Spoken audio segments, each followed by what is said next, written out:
Ar galima fermentuoti namuose ir ar tai yra saugu? Taip, galima, tik ne viską pasiseks, bet prie didelio noro viską galima išmokti.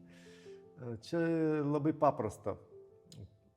Turbūt teko vaikystėje matyti kriaušę nukritusią, ją paraudavusią, bet jin nedvokia, o jin kaip tik kvepia skaniai parūgusi. Ir šalia kriaušė guli, kur apipelėjusi, apaugusi pelėsiu. Jau jos net imti nesinori, jau mes jos negerą kvapą iš toli jaučiam ir mums net nemalonu būtų rankom prisiliesti. O šita kriaušė, kuri yra fermentuota natūraliai, abi kriaušės nukrito iš to pačio medžio, tik į skirtingas vietas. Viena fermentuojasi, o kita pelyja.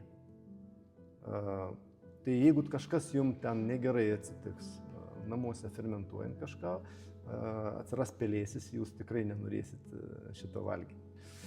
Tai tiesiog nevalgysit ir apsisaugosit.